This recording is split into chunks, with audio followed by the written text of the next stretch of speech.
भाजपची लोकसभेची दुसरी यादी जाहीर। दुसऱ्या यादीत महाराष्ट्राच्या 20 जणांचा एकूण 72 जणांची घोषणा। महायुतीचं जागावाटप होण्याआधी भाजपची 20 नावांची घोषणा।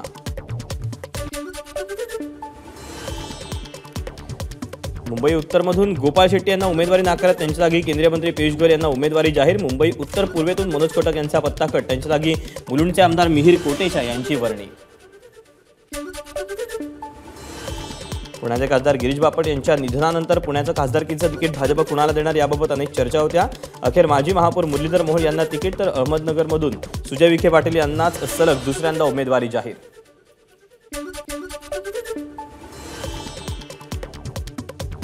राजकीय पार्श्वभूमी नसलेला कार्यकर्ता लोकसभा उमेदवार होतो हे फक्त भाजपमध्येच होऊ शकतो। उमेदवारी जाहीर झाल्यानंतर मुरलीधर मोहोळ यांची प्रतिक्रिया।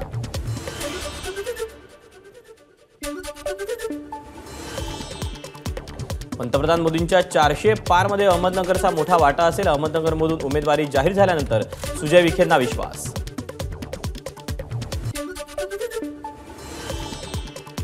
नागपूरमधून अपेक्षेप्रमाणे नितीन गडकरी यांचा महाराष्ट्राच्या पहिल्या यादीत समावेश, तर एकनाथ खडसेंनी पक्ष सोडल्यावरही रावेरमधून रक्षा खडसेंना पुन्हा एकदा उमेदवारी देत भाजपनं त्यांच्यावर दाखवला विश्वास।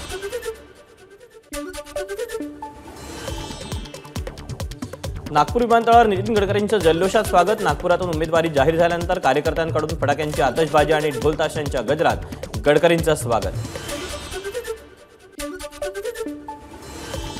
तिकीट मिळण्याबाबत थोडी धाकधूक होती, मात्र आपण केलेली विकास कामं तसंच जनता आणि पक्षाच्या वरिष्ठ नेत्यांनी आपल्यावर दाखवलेला विश्वास यामुळे तिसऱ्यांदा उमेदवारी जाहीर झाली। रक्षा खडसेंची प्रतिक्रिया।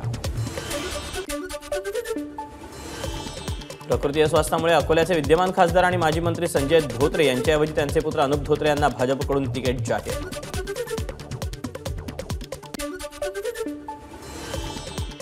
खासदार रामदास तडस यांना वर्ध्यातून तिसऱ्यांदा लोकसभेची उमेदवारी जाहीर। संधीचं सोनं करून पक्ष वाढीसाठी मदत करणार, तडस यांची प्रतिक्रिया। लोकसभा निवडणुकीबाबत सुधीर मुनगंटीवारांनी व्यक्त केलेली भीती खरी ठरली। भाजपच्या दुसऱ्या यादीत सुधीर मुनगंटीवारांना चंद्रपूरमधून उमेदवारी जाहीर। नंदुरबार अनुसूचित जमातीसाठी राखीव मतदारसंघातून पुन्हा एकदा हिना गावित यांना भाजपकडून उमेदवारी। धुळ्यातून माजी केंद्रीय मंत्री सुभाष भामरेंना, तर जळगावातून स्मिता वाघ यांना उमेदवारी घोषित। लोकसभा निवडणुकीसाठी पक्षानं तिसऱ्यांदा दिलेल्या संधीचं सोनं करून धुळ्यातून उमेदवारी जाहीर झाल्यानंतर सुभाष भामरेंची प्रतिक्रिया। केंद्रीय आरोग्य राज्यमंत्री भारती पवार यांना दिंडोरी या एसटी मतदारसंघातून उमेदवारी जाहीर, तर केंद्रीय राज्यमंत्री कपिल पाटील यांच्या नावाचीही भिवंडीतून पुन्हा एकदा घोषणा।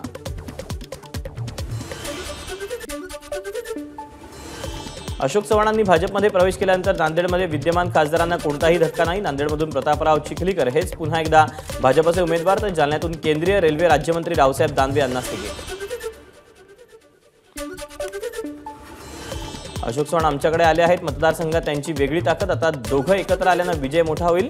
नांदेडमधून उमेदवारी जाहीर झाल्यानंतर प्रतापराव चिखलीकरांची प्रतिक्रिया।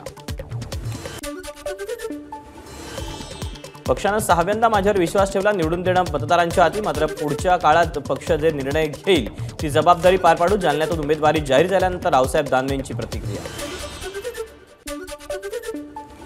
भाजप नेत्या पंकजा मुंडे यांची प्रतीक्षा अखेर संपली। प्रीतम मुंडे यांच्या जागी पंकजा मुंडे यांना बीडमधून लोकसभेची उमेदवारी, तर लातूरातून सुधाकर शिंगारेस पुन्हा एकदा भाजपच्या तिकिटावर रिंगणार। माढा मतदारसंघातही भाजपनं पुन्हा एकदा रणजितसिंह नाईक निंबाळकर यांनाच दिली उमेदवारी, तर सांगलीत भाजपच्या उमेदवारीसाठी प्रचंड चढावडा असतानाही संजय काका पाटील यांनाच लोकसभेची उमेदवारी घोषित। केंद्रीय नेतृत्व आणि राज्यातील नेतृत्वानं माझ्यावर तिसऱ्यांदा विश्वास दाखवला। माझ्या विरोधात कुणीही उमेदवार असला तरी मी त्यांना चितपट करून विजय होऊन। सांगलीत भाजप लोकसभेचे उमेदवार खासदार संजय काका पाटील यांना विश्वास।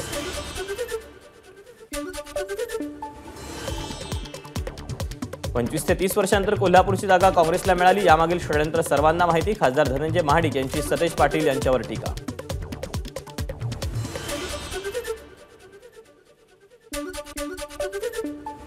लोकसभेची निवडणूक लढवायची इच्छा पूर्वीपासून, मात्र तब्येतीमुळे मागे पुढे करतोय।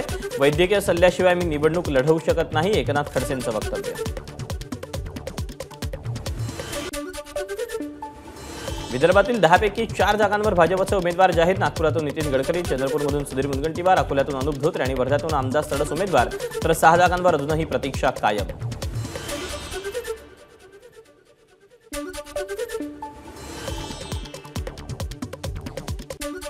महाविकास आघाडीकडून नाशिकमध्ये शिवसेना ठाकरे गट, तर दिंडोरी लोकसभा राष्ट्रवादी काँग्रेस शरद पवार गट लढवणार। पत्रकार परिषदेत शरद पवारांची घोषणा।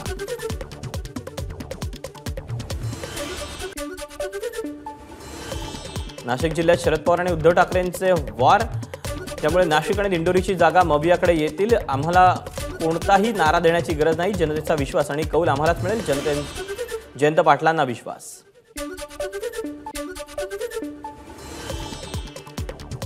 सांगली लोकसभेच्या जागेसाठी मातोश्रीवरून शब्द देण्यात आला। कोणत्याही परिस्थितीत सांगली लोकसभेची निवडणूक लढवणार आणि जिंकणार, चंद्रहार पाटलांचा विश्वास।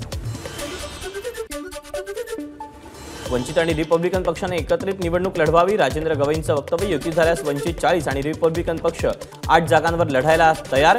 शिवाय अमरावतीत सुजात आंबेडकरांना पाठिंबा देणार, राजेंद्र गवईंची भूमिका।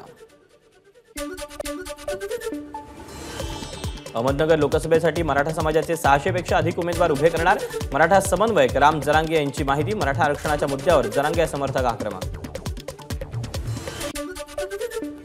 बारामती लोकसभा मतदारसंघात पवारांविरोधात लोकांच्या मनात खतखत, मी कोणताही निरोप न देता भूमिका जाहीर केली, तरी कार्यकर्त्यांनी त्याचं स्वागत केलं, विजय शिवतारेंचं वक्तव्य। शिवतारेंच्या वक्तव्याबाबत सुनील तटकरेंची मुख्यमंत्र्यांकडे तक्रार। अजितदादांवर सातत्यानं टीका केल्यामुळे महायुतीत वाद निर्माण होण्याची शक्यता, वाचाळवीरांना तात्काळ समज द्यावी, तटकरेंची मागणी।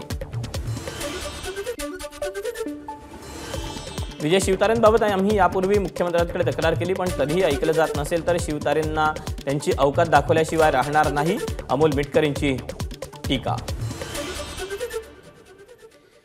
शिवतारे हे फक्त माध्यमात आव्हानं उभी करू शकतात, जनतेत नाही। शिवतारे यांना पुनश्च पराभवाच्या हार्दिक शुभेच्छा, सूरज चव्हाण यांचा शिवतारेंना टोला।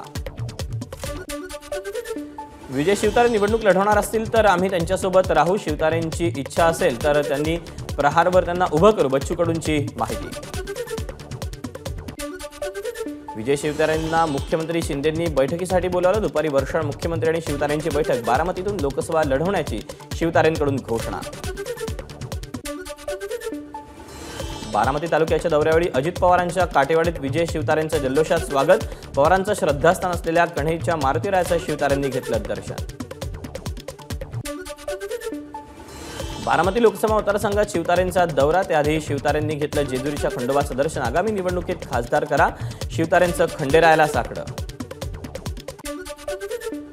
मुख्यमंत्र्यांना पाठिंबा दिलेले 13 खासदार महायुतीचे उमेदवार असणार। मुंबईत झालेल्या खासदारांच्या बैठकीत खासदार संजय मंडलिक यांची माहिती। कोल्हापूर लोकसभा मतदारसंघात महायुतीचा उमेदवार मीच असेल, मंडलिक यांचा विश्वास।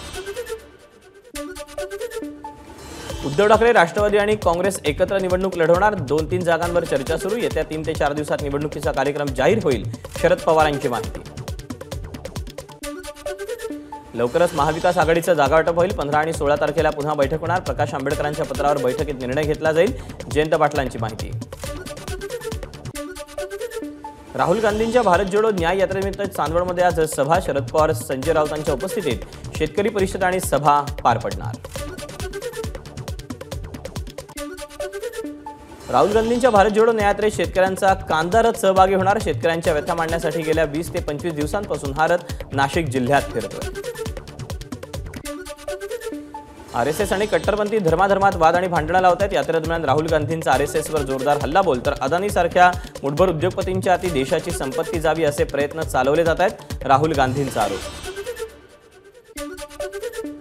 देशातल्या प्रत्येक गरीब महिलेला वर्षाला 1 लाख रुपये, सरकारी नोकरीत 50% आरक्षण, आशा सेविकांचं मानधन दुप्पट करणार, काँग्रेसची घोषणा। देशातल्या 22 उद्योगपतींकडे जितकी संपत्ती आहे तितकीच संपत्ती देशातील 70 कोटी जनतेची मिळून, भारत जोडो यात्रेदरम्यान राहुल गांधींची टीका। नाशिकच्या मालेगावात राहुल गांधींनी महापुरुषांच्या पुतळ्याला अभिवादन करण्याचं टाळलं। जागतिक नेत्यांना महाराष्ट्रातील महापुरुषांचा विसर पडला असावा, ही निषेधाची बाब, मंत्री दादा भुसेंची प्रतिक्रिया। राष्ट्रवादी काँग्रेस पक्षाचं नाव आणि चिन्हाबाबत सर्वोच्च न्यायालयात सुनावणी, निवडणूक आयोगाविरोधात शरद पवारांची सर्वोच्च न्यायालयात याचिका। इतिहास गद्दारांचा नाही तर लढणाऱ्यांचा लिहिला जातो. संजय राऊतांची शिंदेंवर टीका. आमची गॅरंटी आहे की मोदी पुन्हा पंतप्रधान होणार नाहीत. राऊतांचा मोदींवर हल्लाबोल. रोज मेळाव्याने उद्घाटन होत आहेत. राज्य सरकार घाबरलंय. जयंत पाटलांची सरकारवर टीका. सत्तेचा गैरवापर सुरू. महाराष्ट्रात संजय राऊतांनी लेखणीनं सरकारविरोधात लिहिलं म्हणून त्यांना तुरुंगात टाकलं. अनिल देशमुखांना देखील तुरुंगात टाकलं. शरद पवारांचा नाशिकच्या सभेतून सरकारवर हल्लाबोल. भाजपचं हिंदुत्व म्हणजे घर पेटवणार. त्यांना फक्त दंगली करायच्या आहेत, घरं उद्ध्वस्त करायची आहेत. उद्धव ठाकरेंचा भाजपवर हल्लाबोल. उद्धव ठाकरे मातोश्रीवरून बाहेर पडले हे आश्चर्य. एकनाथ शिंदेंनी त्यांना बाहेर काढलं. दिवा विसताना फडफडतो तशी त्यांची अवस्था झाली आहे. रामदास कदम यांची उद्धव ठाकरेंवर टीका.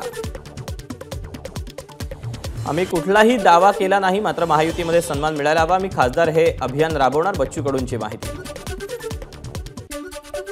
आम्ही तुमच्या इतकं मोठं होऊ शकत नाही. एका मतदारसंघापुरतं मर्यादित असलो तरी आमची गरज पडते. बच्चू कडूंचं दरेकरांना प्रत्युत्तर. आम्ही एनडीएचे घटक आहोत आणि राहणार. वरिष्ठ पातळीवर काय निर्णय होतो याकडे आमचं लक्ष. प्रवीण दरेकरांच्या वक्तव्यावर रवी राणांची प्रतिक्रिया. भाजपला उमेदवार मिळत नाही म्हणून ते पक्ष फोडतात. अजित पवारांनी 25 वर्ष काय केलं? जितेंद्र आव्हाडांचा सवाल. काँग्रेसचे कितीही नेते पक्ष सोडत असले तरी पक्षाला काहीही फरक पडत नाही. इंदिरा गांधींच्या काळातही अशीच अवस्था झाली होती. बाळासाहेब थोरातांचं वक्तव्य. ठाणे शहर भाजप आमदार संजय केळकरांची शिंदे गटावर नाराजी.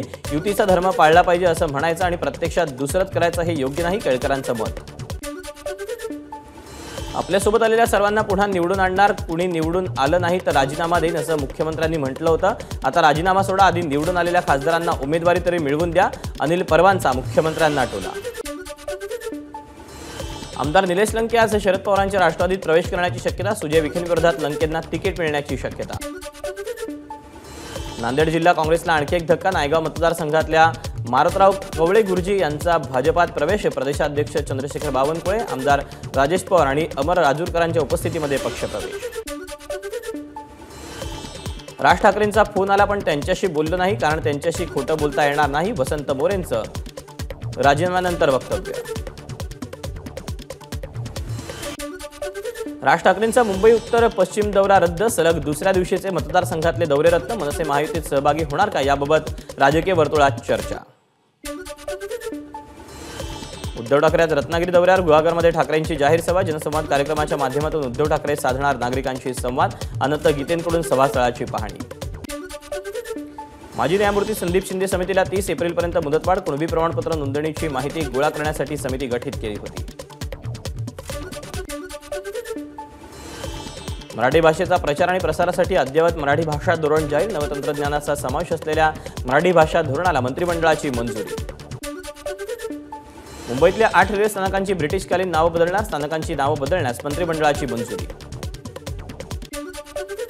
मुंबईतील रेल्वे स्थानकांच्या नामांतरावरून राजकारण. ठाकरे गट आणि शिंदे गटाकडून श्रेय घेण्याचा प्रयत्न सुरू. अरविंद सावंतांची टीका. अहमदनगर शहर जिल्ह्याचं नाव अहिल्यानगर करण्यास मंत्रिमंडळाची मंजुरी. केंद्राच्या मान्यतेनंतर जिल्हा, तालुका आणि मनपा नामांतर कार्यवाही होणार. नामांतराचं अहमदनगर शहरात स्वागत. पुण्यश्लोक अहिल्याबाई होळकरांच्या नावाचं शहराचं नाव झाल्यानं जिल्ह्यातील नेत्यांनी समाधान व्यक्त केलं.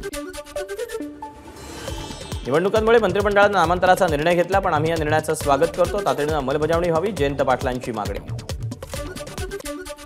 अहमदनगरचं नाव अहिल्यानगर करण्याच्या प्रस्तावाला मंत्रिमंडळात बैठकीत मंजुरी दिल्याबद्दल गोपीचंद पडळकर यांनी सरकारचे आभार मानले. आगामी निवडणुकांच्या पार्श्वभूमीवर सरकारनं अहमदनगरचं नामांतर केलं, पण या निर्णयाचं स्वागत. एकनाथ खडसेंची प्रतिक्रिया. पाणी टंचाईबाबत राज्य मंत्रिमंडळाच्या बैठकीत महत्त्वाचा निर्णय. उपलब्ध पाणीसाठ्याचा आढावा घेण्यात आला. मराठवाड्यातील टंचाई स्थिती दूर करण्यासाठी प्रशासनानं स्वयंसेवी संस्था, सामाजिक संस्था यांचा सक्रिय सहभाग घ्यावा. राज्य शासनानं जाहीर केलेल्या टंचाई स्थितीतील सवलती आणि उपाययोजनांची प्रभावीपणे अंमलबजावणी करण्याचे नीलम गोरेंचे निर्देश. महाराष्ट्र शासनाच्या सामाजिक आणि विशेष सहाय्य विभागानं विकसित केलेल्या अद्ययावत संकेतस्थळाचं मुख्यमंत्री उपमुख्यमंत्र्यांच्या हस्ते अनावरण. धाराशिव लोकसभेच्या उमेदवारीबाबत मुख्यमंत्री शिंदे आणि माजी खासदार रवींद्र गायकवाड यांच्यात सह्याद्री अतिथीगृहात बंद दाराआड बैठक. ज्ञानेश्वर सिंग यांच्या नेतृत्वाखालील एसआयटीनं गोळा केलेले पुरावे समीर वानखेडेंविरोधात वापरले जाऊ शकत नाहीत. दिल्ली हायकोर्टाचं निकालात महत्त्वपूर्ण निरीक्षण.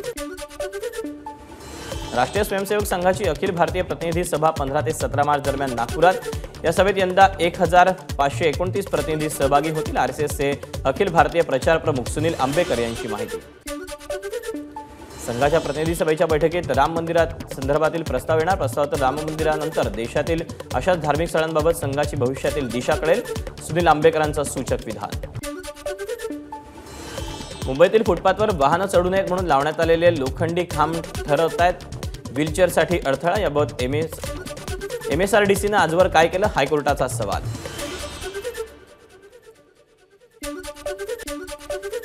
पोलीस कोठडीतील आरोपींचा आत्मसन्मान जपा, त्यांना विवस्त्र करू नका. पोलीस महासंचालकांचे सर्व पोलीस ठाण्यांकरता आदेश जारी. अपरात्री एकट्या महिलेच्या घराचा दार ठोठावणं अयोग्य, हायकोर्टाचं निरीक्षण. CISFच्या जवानाच्या याचिकेत कोर्टाचे खडे बोल. 26 एकराच्या अल्पवयीन पीडितेला दिलेल्या आश्वासनाची अखेर पूर्तता. देविका रोटवानला मुंबईत मिळणार हक्काचं घर. अत्यल्प गटातून SRA किंवा म्हाडाचं घर देण्याचं राज्य सरकारकडून मान्य. SBIनं निवडणूक रोख्यासंदर्भातली माहिती निवडणूक आयोगाला दिली. मात्र निवडणूक रोखे प्रकरणात SBIची प्रतिमा मलिन झाल्यानं चेअरमन दिनेश खारा यांनी राजीनामा द्यावा. बँक एम्प्लॉईज फेडरेशनची मागणी. ग्रामीण भागात 23,000 किलोमीटर लांबीचे सिमेंट कॉन्क्रीटचे रस्ते तर राज्यात 30,000 किलोमीटरचे रस्ते बांधणार. गिरीश महाजन यांची माहिती. डोंबिवली शहरात 27 रस्त्यांच्या कॉन्क्रीटीकरणासाठी 335 कोटींचा निधी मंजूर. सार्वजनिक बांधकाम मंत्री रवींद्र चव्हाण यांची माहिती. केंद्रीय रेल्वे राज्यमंत्री रावसाहेब दानवेंच्या हस्ते कोच देखभाल सुविधा म्हणजेच पिटलाईनचं उद्घाटन. 4 वर्षात झालेल्या पिटलाईनमुळे रेल्वे गाड्यांची दुरुस्ती, स्वच्छता आणि मेंटेनन्सचं काम सुरू.